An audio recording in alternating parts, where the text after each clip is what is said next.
Welcome into another edition of the Musketeer Report Podcast. Today is February 21st. Xavier is coming off wins over DePaul, 85-68, and Butler, 76-63, both at the Cintas Center. The Musketeers are 17-10 overall, 9-7 in Big East play, ranked 51st in KenPom, also 51st in the net, and they sit as the third team out of the field on Bracket Matrix. Paul Fritschner is joining me for this podcast. Paul, how are you? I'm doing great, Rick. How are you doing today? Doing well, about to make the trek up to Fairborn, Ohio, the worst city in the Horizon League, to take on the Wolf Raiders of Wright State. Yeah, So put on your always a armor. big day. Yeah, put on your armor. Yeah, let's get into some Xavier talk here. Start with the wins over DePaul and Butler. I think the DePaul win went as expected. I don't think there's a lot to talk about there. Did you think Xavier would handle Butler the way that they did, though? I thought it was a good matchup for Xavier going into that Butler game. I did think, I had some questions about Butler's size and just what it would look like since those two teams hadn't played each other. Like, we could sit here and say on paper that it's a good matchup, right? But then you start looking at Andre's screen, and Pierre Brooks is tall, he's thick, he's got some size to him. McCaffrey's not small, all those little things, and you're sitting there thinking to yourself, well, this isn't a very good team. Xavier should be able to roll in this one, but could this be the kind of game maybe that an undersized Xavier team has a couple of hiccups here and there? When it was 19-19, I'm thinking, okay, neither one of these teams have found their footing yet, and from there it was never close, and that's more of what I expected as the game went on.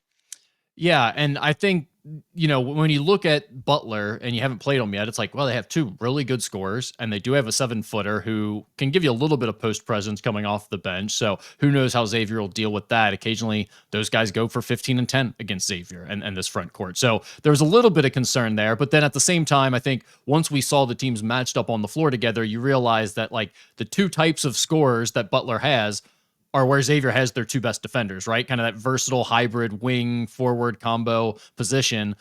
So having Marcus Foster and Dalen Swain out there and Jerome Hunter to some extent available to help defensively, I think makes it a pretty good matchup. And then also, I mean, we keep talking that Butler is a good matchup for Xavier on paper. Well, why do we think that? It's because so much of this, in my opinion, this year has been about the style of defense that opposing teams play. If they help on drives and passes into the post, meaning they help off of shooters, and Xavier can kick the ball out and then get the ball swinging around the perimeter, make them chase a little bit, Xavier's had success on offense. If teams have made you play one-on-one, meaning they're not helping off on drives or on throws into the post, and they're sticking to shooters and they're denying passing lanes and sticking the ball reversal and not letting Xavier swing it around and get open jumpers off, then Xavier's had more difficulty on the offensive end. And I think, Butler plays the former style, not the latter. So from that perspective, it was a good matchup. And then also they lack athleticism. And that's kind of the one thing we've talked about this year at times when Xavier's gotten stagnant and they've struggled to get their offense going, or even when they've struggled defensively, a lot of times we've been talking about maybe this team just doesn't have quite enough high major athletes, or their best players aren't quite athletic enough, or they struggle to match up with certain athletes. Butler doesn't really present that challenge. They kind of have the same issue and even more so in certain areas. So I really do think Butler is a good matchup for Xavier. And it kind of makes it to where, like, when you look at that game, it was a little bit concerning going into the matchup. Is like, how are they going to handle it? But now that they've played the first game, I think you feel way better about the rematch going to Hinkle. Well, that's a great point. It's exactly what I was about to say, because the way that these last four games stack up, to me, if you're ranking them in difficulty, I had the Butler game at Butler as a more difficult matchup than the Creighton game at home, only because you're going to Butler at Hinkle, where even a couple years ago, that's a hard game to win, even when Xavier was, a 3 seed in the NCAA tournament. It's just something about playing Butler on senior night there that's given Xavier some issues in the past, regardless of how good either team is. And so to me, I had it just a slight little notch ahead of that Creighton game.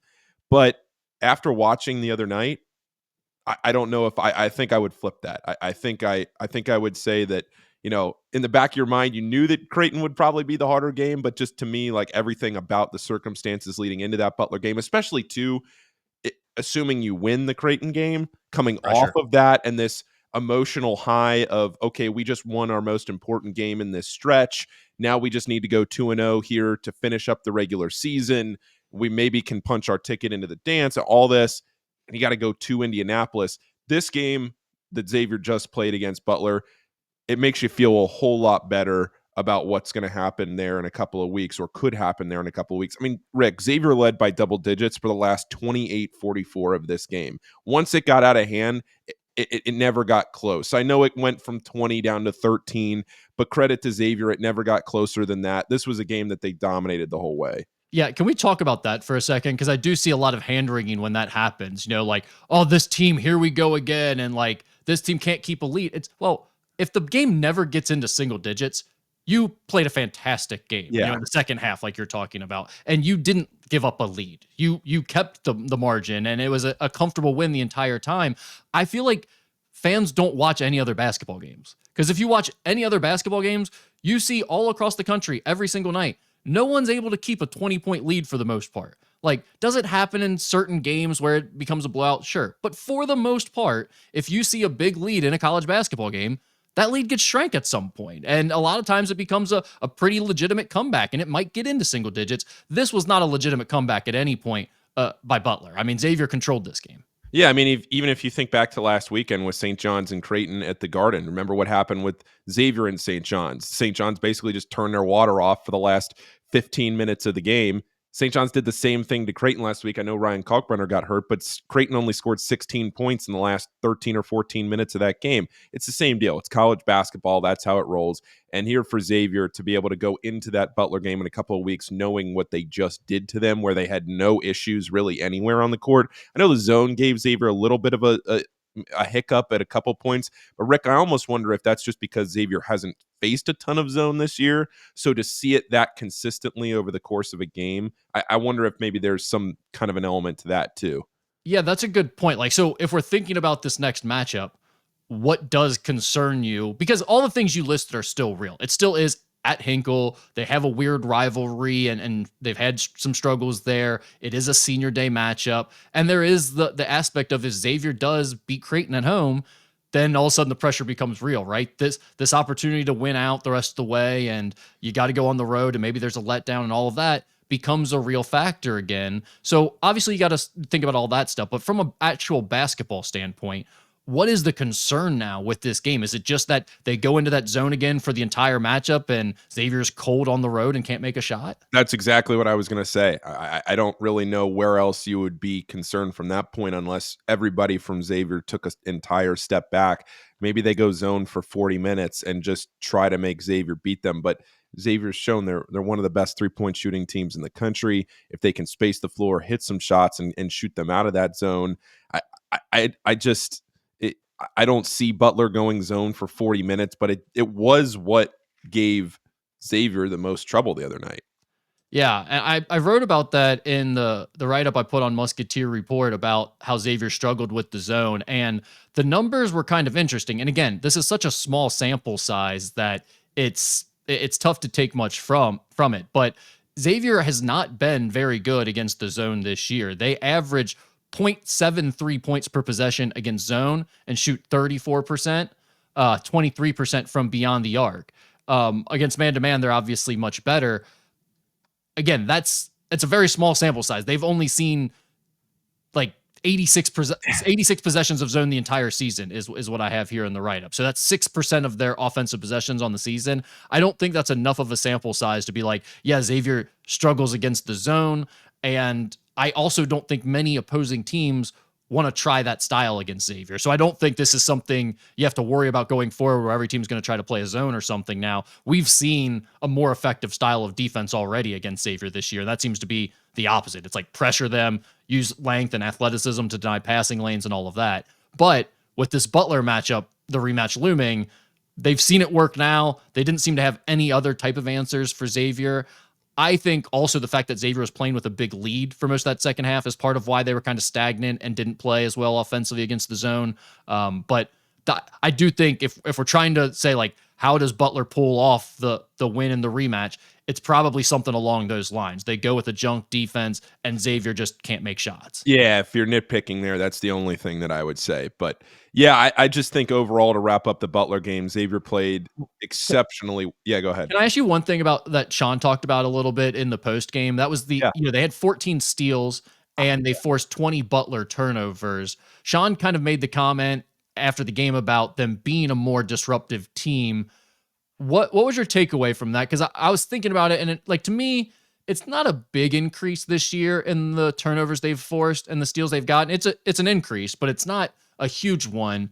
Do you think this is mostly just about Dalen Swain being on the defensive end and him getting a lot more deflections and steals? For sure. He's always in the right place at the right time. And he's so good at anticipating where a pass is going to go. I mean, if you see some of those passes, especially from the top of the key to the wing, he had a run out a layup from that the other night. He's done that countless times this year where he's so good at knowing what's going to happen, reading reading an offense and figuring out, okay, they're probably going to do this.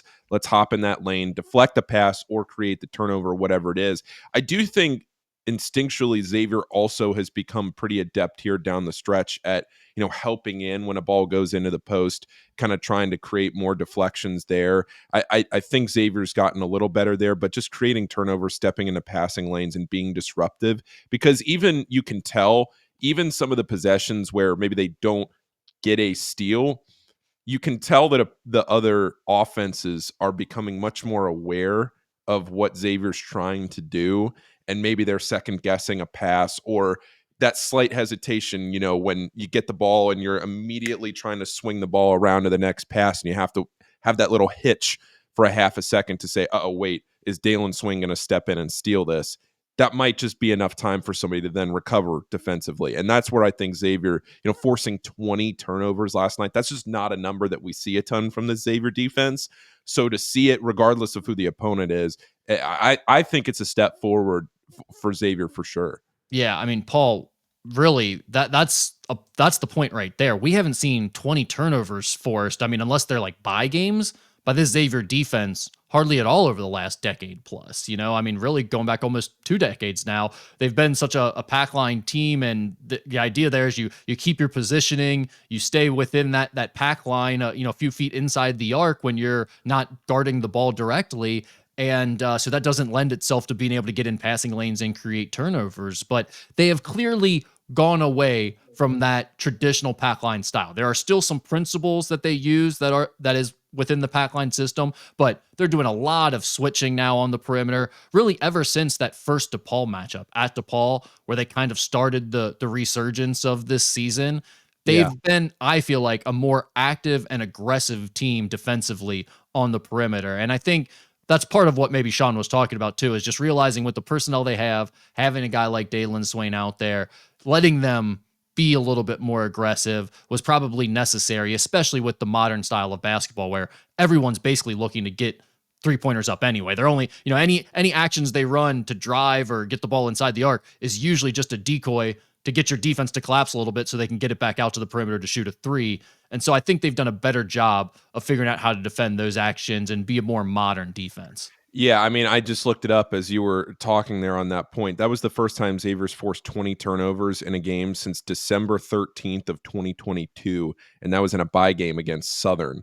So that was the Sweet 16 team that did that the last time 2.5 years ago. I think kind of interesting the way that Xavier was able to handle that against Butler, but overall a great performance.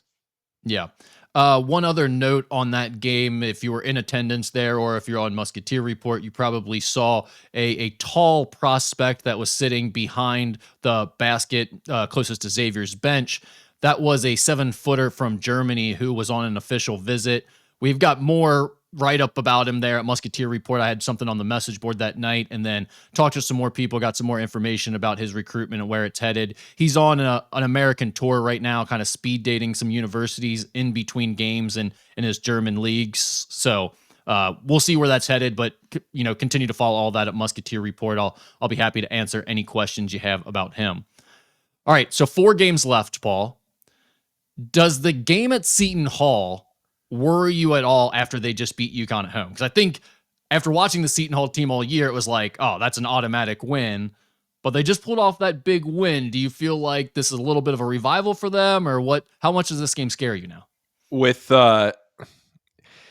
I'm going to say this, with as much hesitation as I can in case that this gets clipped on Sunday at 4:30. I don't think that this game concerns me really at all, because I think the message all week from Xavier can be, hey, look at what Seton Hall just did against UConn. This is not a game we can overlook. If you guys want to accomplish what you need to accomplish going forward, it can't include a loss at Seton Hall. This would end the season outside of winning the Big East tournament. There's no doubt about that. This is a sub 200 Seton Hall team that Xavier had no trouble with on New Year's Eve. They won by 22, and that was without Zach Fremantle. Yep. That was the last game that Fremantle missed. Xavier sliced and diced this Seton Hall team on New Year's Eve. I expect the same thing on Sunday. As far as what's happening around, the New York area there, all the attention in New York's going to be across the river where St. John's and UConn are playing at Madison Square Garden at basically the same time. Yeah. So I don't expect, not that there's overlap between the two fan bases. I just more so mean, the pomp and circumstance of this is not going to be Xavier and Seton Hall at the Prudential Center at 2:00 on a Sunday afternoon. I think this is a game, the last time Zach, I know we I don't want to get into the pageantry of it too much, but I do think there's a little something to be said for the last time Zach Fremantle gets to go home and play in New Jersey in the regular season, and I'm sure he'll have a ton of friends and family there. I just was talking to his family when they were here the other day for the I think it was the DePaul game. They were all looking forward to being there next week, and he grew up right by there, and I think the opportunity to go there and play one last time on the New Jersey side and beat this Seton Hall team and just keep things rolling. Rick, I'm not concerned about this game. Last time Zach played at Seton Hall would have been February 9th, 2022.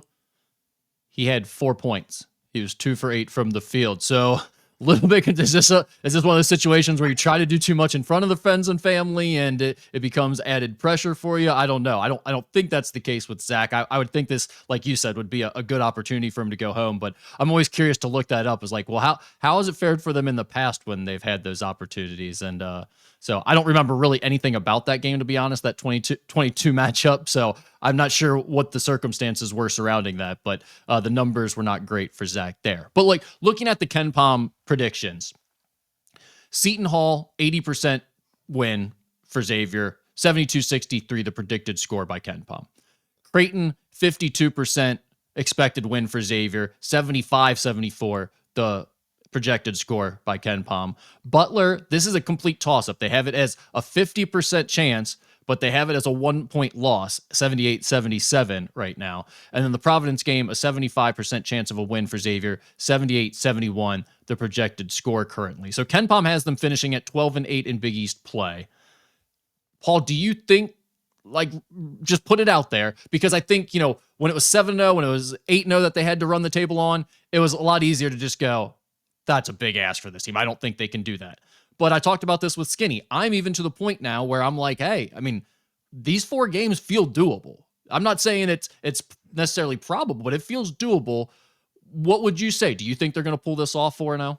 I do. I really do. And I've been saying since the Marquette game at Marquette, when Xavier won that game and you felt like that was a statement win for them to put themselves back in the NCAA tournament picture, I've been of the firm belief since that game that this team would play well enough down the stretch to get into the NCAA tournament. And I still believe that. I still think that they're going to do what they need to do here over these next 2 weeks, because outside of Creighton, yet the outside circumstances of going to Hinkle and then coming home against Providence. We don't know what time that game is, but coming home on senior night, all of that. Providence kind of gave Xavier some issues there at the AMP a couple of weeks ago, but for the most part, I mean, that was a dominant Xavier game for 30 plus minutes of it until Providence made a run down the stretch. Maybe Providence gets a little healthier going into that game, but still a lot of this is, and I don't want to over dramatize things. I know I do that sometimes, but like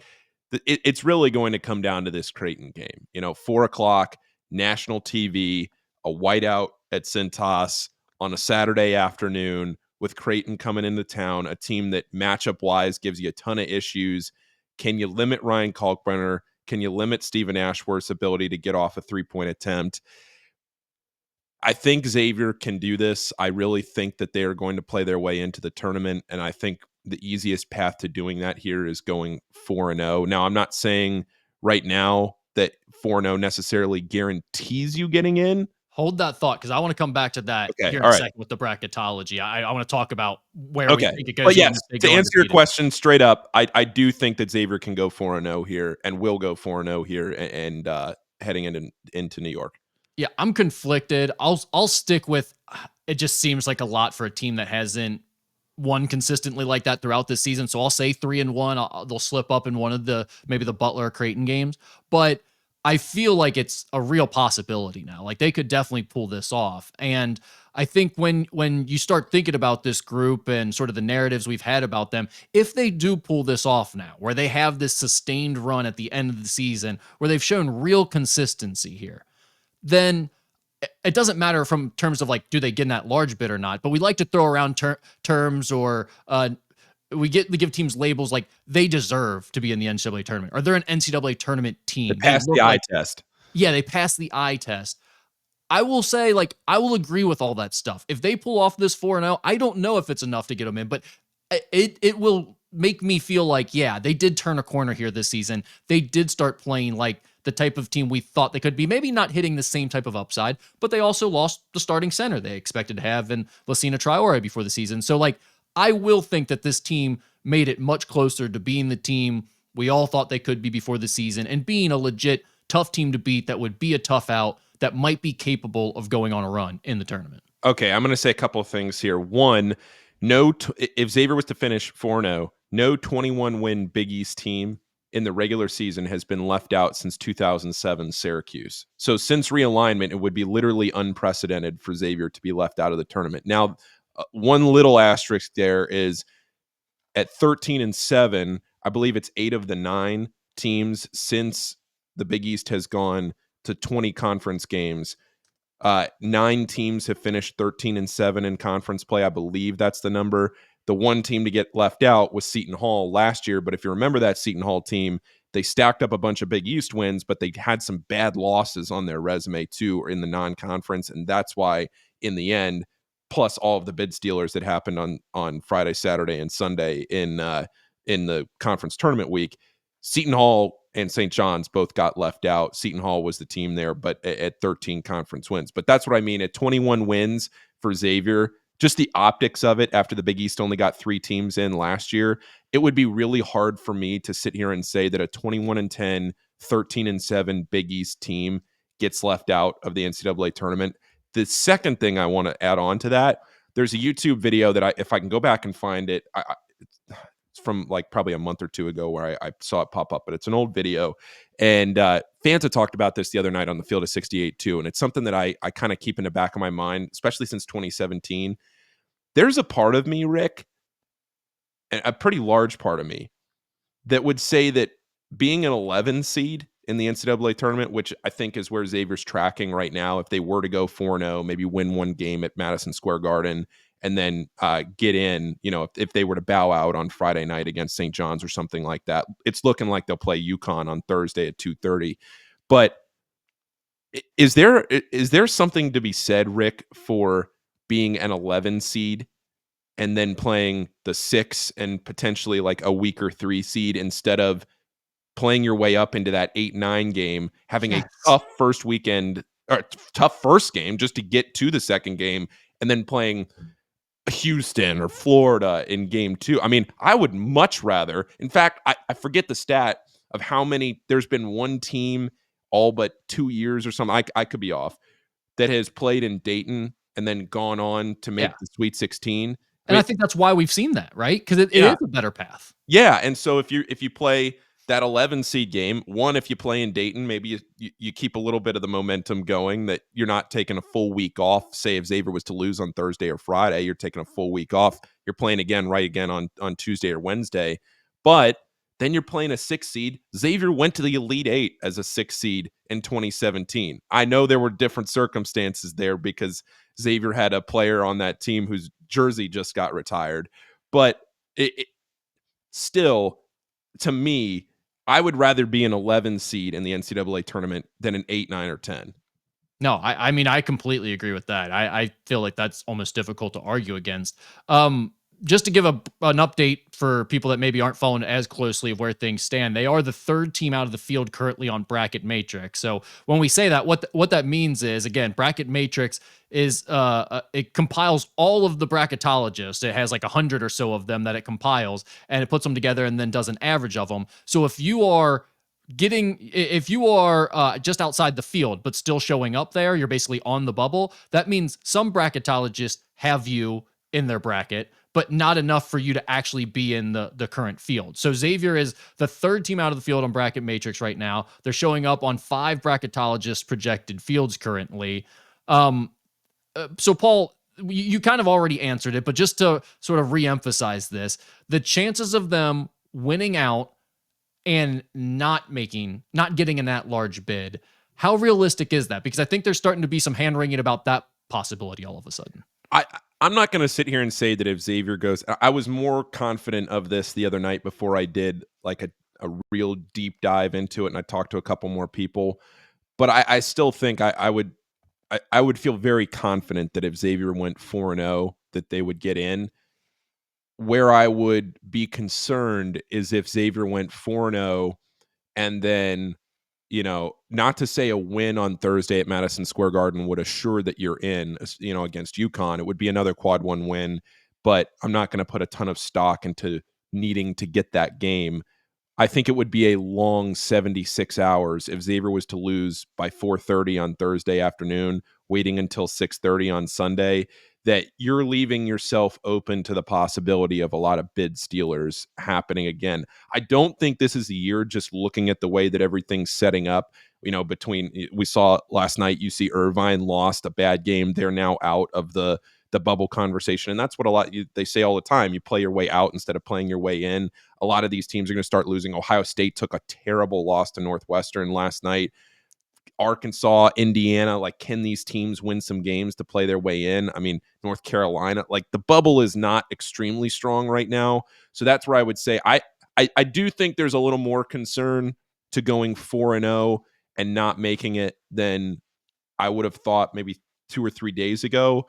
But I still think that 4-0 will get them in. And if you win at MSG one more day and you're playing into Friday when the committee seeds the bracket for the first time on Friday, like, all of that together, I just think that it would be I would be shocked at that point if Xavier got left out, Rick. I will say that. I would be blown away if Xavier went 4-0 and didn't get in.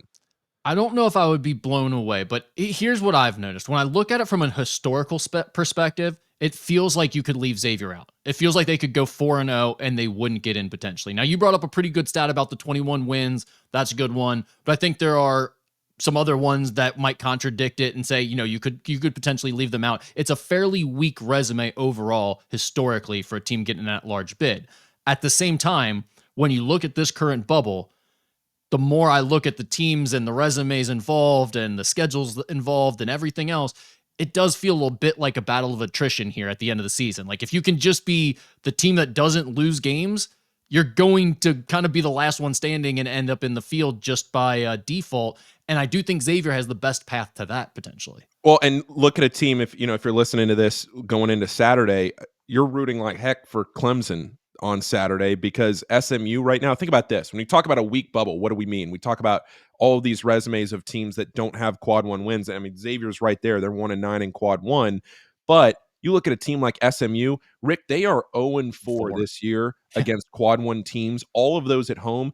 They have not beaten a team projected to be in the NCAA tournament this year, but because the rest of their metrics are great, they're, I don't want to say solidly in the field right now. Bracket Matrix has them out, but they're right there. I mean, with Xavier, neck and neck in that bubble conversation, that if SMU loses tomorrow at home to Clemson, they would now be 0-5 in quad one opportunities at home and just quad one at all. It's hard for me to then put a SMU team in a weak ACC that hasn't really done a ton else, that you can't even beat a quad one team at home. That's where I would have trouble putting a team like that in. And the teams that will then play their way out, like does Indiana win some of these games here? Does Ohio State? Ohio State's got a really hard schedule here down the stretch. Texas. With some of these teams in bracket matrix that, if you're looking at the bubble that's in right now, those 11 seeds, Texas, Ohio State, these teams have some tough games coming up that if they don't win, they're just going to keep sliding. And who's going to replace them? A Xavier team that keeps winning and finds themselves on the right side of the bubble, probably playing in Dayton. It's hard for me, Rick, to imagine if this team gets in, unless they win the Big East tournament. If they win the Big East tournament, they'll avoid Dayton. But it's hard for me as an at-large team. I can't see them avoiding Dayton. I think that's the path here, that they play on Tuesday or Wednesday night up at UD Arena. But hey, at this point, I think anybody listening to this, just to hear Xavier's name called on Selection Sunday, I don't think anybody's going to complain about the fact that they would be in the tournament. I don't know if the path is there, because even if they were to, say, like, you look at the Big East tournament, and this is the last thing I'll say about this. You look at the Big East tournament, it's probably going to be UConn. Xavier has a 70% chance to play in that 2:30 game on Thursday. UConn has a 60% chance. It's probably going to be Xavier and UConn at 2:30 on Thursday. Then on Friday night, assuming they win, it's St. John's. So you're playing 2 away games at MSG Thursday and Friday. There is not a tougher draw in the Big East tournament unless you were playing on Wednesday to then play those 2 teams, which right now is not possible because UConn's going to play in a 4-5 game. It's a tough draw, but I don't think there's any team in the Big East. Xavier was up 16 against St. John's. Xavier's beaten UConn this year. I know it was without Liam McNeely, but I'm not sitting here saying that this is an impossible task for Xavier to go and do. I'm just saying it's not like Xavier's playing a beaten up Villanova team that's going to sneak into that 5 seed and then, maybe, Marquette wins the conference and then you catch a break there or something. I don't know. Right. Just a note. I mean, again, you can throw a million different things out here. I'm not trying to say like this is definitive proof of anything. I'm just throwing other data points because we're mentioned like Ohio State. If they keep losing, maybe they fall behind Xavier. This is where you start to worry a little bit about like Xavier potentially winning out, because like it'd have to be pretty obvious between Ohio State and Xavier in terms of the record situation. Like Ohio State would just have to pile up enough losses that they obviously can't be put in over Xavier because they have 5 quad 1 wins. Yeah. You know what I mean? Xavier has 1.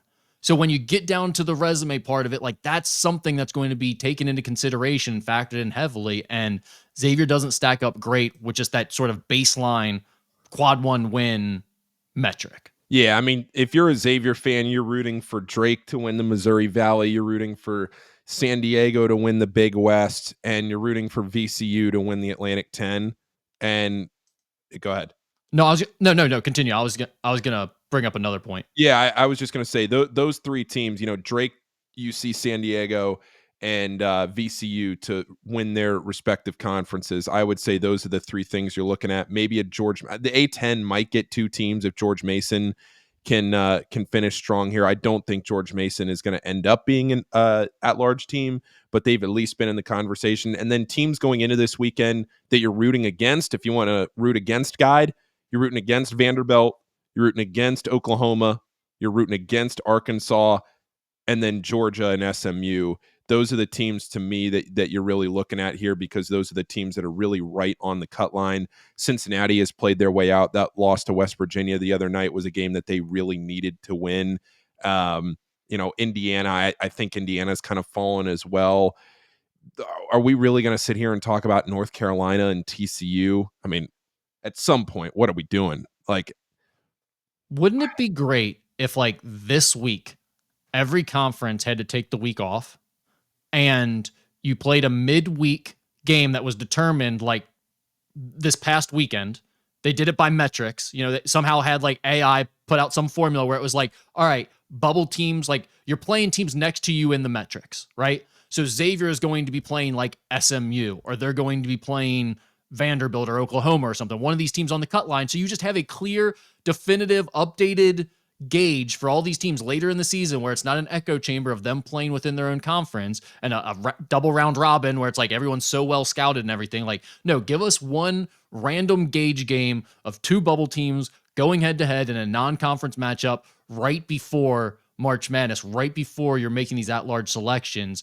How great would that week of basketball be if you just had like Bubble Buster week or something like that. Well, didn't they do bracket busters like 15 years ago? Wasn't that a thing? I know it wasn't Bracket with the Buster high was a major. thing, but I don't remember exactly what the premise of it was. I don't think it was quite this set No, up. it wasn't. I think it was like the 13 mid-major conferences or something like that. Like it Yeah. wasn't the high major teams. I could not possibly support that idea more. And I think there Like, was, it'll never happen, obviously, but well, I think I could be wrong. I think there was a time maybe during COVID, the COVID season or coming out of the COVID season that was like on the table. That I was a think Brian Thornton brought it up. I think yes, Brian Thornton yes, was the that's one who what it had was. something like that. Yeah, Yeah. where he was working with like some AI models or whatever, and he did the weird thing with the WAC conference tournament where they did like the one seed got to buy all the way into the championship game. I think. Yeah, yeah. I'm telling you, this idea, I wish it had legs because I don't know how much the coaches would love this idea, but yeah, I mean, to have a week right here, and think about what it would do for the sport too, That's what I'm saying. because college basketball in general, I think just the sport would love that going into March, right before conference tournament. I mean, this is the last full week of the regular season for the Yeah. entire sport because the A-Sun tournament starts next Sunday. So this weekend here of Friday, Saturday, Sunday is the last full weekend of the regular season. If you had Tuesday, Wednesday, Thursday, and you could sit on your couch from 6 o'clock to 11 o'clock and just watch bubble team after bubble team play each other for their essentially bubble conversation for their bubble lives, that would be awesome. And hell, like, why couldn't we get a Duke Alabama matchup while we're at it? You know what I mean? Like, could we just throw Like that in the there one too? Just seed. do it for across the country. Everyone just has to play a non-conference game against someone who's not in their conference, but is like resume, like Would you metric. do it neutral? Like, would you play Xavier and SMU in like Nashville or something? Yeah, that'd be. I mean, obviously the logistics have not been well thought out by me. If that's a good point that you bring up. You probably got to do it neutral site, and that adds another layer of complexity. But yeah, that would be ideal, wouldn't it? If you could do a neutral site game. Rick, I'm in, man. I'm in. Like someone is listening that has a clue is listening to this and just rolling their eyes like you're an idiot. But it would be Fun. fun. It would be great for the sport. It's fun. We're having fun. Yeah. All right. Any other thoughts on the bracket matrix, the resume, the at-large bid situation for Xavier here? Look, as I've said all season, winning cures all. And if this team goes 4-0 here down the stretch, I can sit here, we can talk to all the bracketologists, we can do everything that we want. But if Xavier slips up, if they don't take care of business, things sort themselves out. But if Xavier goes 4-0, then at the very least, going to Madison Square Garden, they're going to be playing their best basketball at the right time, and they're going to give themselves an opportunity after everything that they have been through this season to get to a point where they will hear their name called on March 16th. And I think that that's all they can ask for right now. So, as far as bracketologists go, to me, I think Rocco Miller is the best in the business. I think he's number 9 as far as the top rated guys on bracket matrix. But if you're looking for people that are really good at what they do, I know Dave Alman, I had him on the rebound rundown yesterday. Dave's very good as well, but I think Rocco is the best in the biz. So if you're looking for content, he's a maniac with the content he puts out and podcasts and everything else. So he's somebody to pay attention to. But yeah, I think this could be a fun couple of weeks here, Rick, over the next 14 days. No, couldn't agree more, Paul. Couldn't have said it better. We'll leave it there. Make sure you check out the Rebound Rundown, Sean Miller podcast. You guys have some new episodes rocking there. Yeah. And the All In documentary is still rocking and rolling. How many more episodes do they have left of that? Well, we'll see how the team does, Rick. So we have we have a new episode coming out Tuesday. It's a very different episode than anything that we've done this year, and I'm excited for people to watch it. It's a step back from the team, and it's a look at everything around the Xavier program and fans and Dana's and how game day works and everything else. That's going to come out on Tuesday. Sean Miller podcast. Colby Jones was this week. We have another former Xavier player coming on Monday.